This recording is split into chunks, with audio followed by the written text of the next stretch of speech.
મહેસાણા જિલ્લાના પાંચોટ ગામે આરાધ્ય દેવી માં વારાહી માતાજીના મંદિરના પુનઃ પ્રાણ પ્રતિષ્ઠા મહોત્સવની તૈયારીઓ પૂર્ણ જોશમાં ચાલી રહી છે. આગામી તારીખ 4, 5, 6 ફેબ્રુઆરી દરમિયાન યોજાનાર ભવ્ય મહોત્સવના પૂર્વ સંધ્યાએ તારીખ 1-2-2026 રવિવારના રોજ ગામમાં સમૂહ મહેંદી કાર્યક્રમનું આયોજન કરવામાં આવ્યું હતું. આ કાર્યક્રમમાં પાંચોટ ગામની બહેનો અને યુવતીઓએ ઉત્સાહભેર ભાગ લીધો હતો. ખાસ નોંધપાત્ર વાત એ રહી છે કે પરંપરાગત રીતે બહેનો સુધી સીમિત ગણાતી મહેંદી ભાઈઓએ હાથમાં મા વારાહી માતાજીના નામની મહેંદી મૂકી માતાજી પ્રત્યે પોતાની અખૂટ શ્રદ્ધા અને ભક્તિભાવ વ્યક્ત કર્યો હતો. સમગ્ર કાર્યક્રમ દરમિયાન ભક્તિભાવ અને આનંદમય વાતાવરણ છવાયેલું રહ્યું હતું.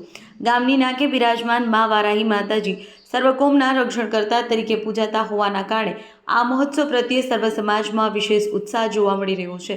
છેલ્લા 2 મહિનાથી ચાલી રહેલી તૈયારીઓ હવે અંતિમ તબક્કામાં પહોંચી ગઈ છે. ગામમાં લાઇટિંગ, ફૂલ સજાવટ અને અલંકારિક શણગારથી સમગ્ર વિસ્તાર ઝગમગી ઉઠ્યો છે.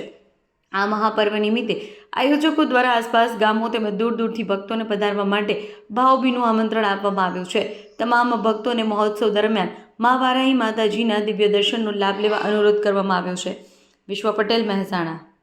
દેશ અને દુનિયાના સમાચાર જોવા માટે અમારી ચેનલ MG લાઈવ ન્યૂઝને સબસ્ક્રાઇબ કરો અને બેલ આઇકોન પર ક્લિક કરો, જેથી રોજે રોજની અપડેટ આપને મળતી રહે. સાથે જ અમારું ફેસબુક અને ઇન્સ્ટાગ્રામ પેજને પણ ફોલો કરો.